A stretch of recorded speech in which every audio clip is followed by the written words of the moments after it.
आम health plus Odisha YouTube channel को स्वागत।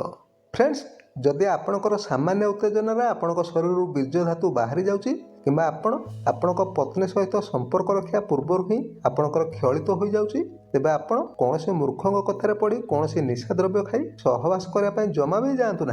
हाँ, प्रथमे प्रथमे तो यह आपन को किछि मात्रा साहाय्य करिवो, किंतु एहार दूरगामी परिणाम खूब भयंकर हो पारे। देखंतु, जदि आपण अफिम भांग परि निशा द्रव्य खाई सहवास करिया जाती, तेबे से क्षेत्र में अन्य दिन तुलन में आपण ठारू अधिक बीर्ज धातु बाहरिया सहित ताहा गाढ़ा एवं बसिथवा धातु ही बाहरिबो। ता भी आपण अनेक परिश्रम करिया पर जाई बाहरिबो। आ जदि आपण एहिपरि किछि दिन करिवे, तेबे आपणक काम उत्तेजना गुड़िक धीरे धीरे दूर हो संपूर्ण भाव में शेष हो आपण धीरे धीरे नामर्दी अर्थात नपुंसक बनीजिवे। प्रथमे तो एपरि हेबार कारण को खोजी बाहर करने को आपको पड़ो। एपरि क्षेत्र में यार संपूर्ण चिकित्सा करने निहाती आवश्यक।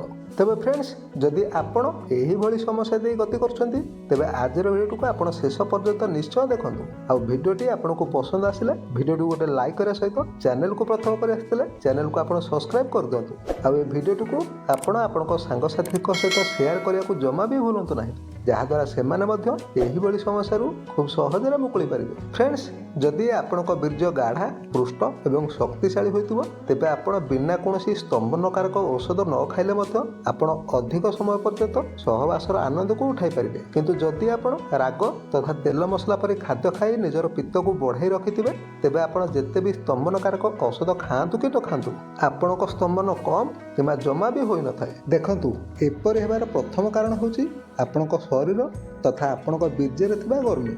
तेणु प्रथमे आपण आपणक शरीर तथा आपणक बीर्जरे जो गर्मी अच्छी ताको आपनको दूर करने को पड़ो।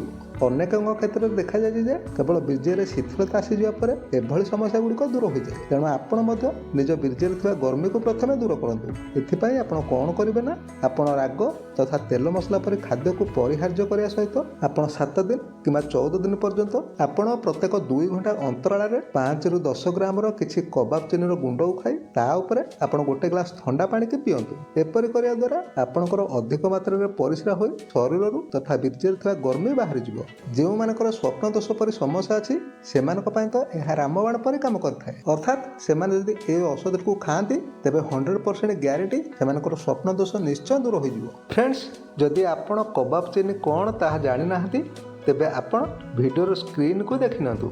यह आपण को चेरमूली बिक्री होता दुकान में हो कि ऑनलाइन रे खूब सहजरे मिल जाव। तेणु आपण आज ही एक कबाब चीनी को खाई निज बीर्जर पतलापण तथा शीघ्र स्खलित होवार समस्या मुक्ति पातु। आ जदि एतिकरे आपणकर समस्या दूर न होची, तेबे हमको कमेंट माध्यम निश्चय पचारंतु। आमे यार अन्य एक उपयुक्त औषध विषय आपण मानकु कहिबु।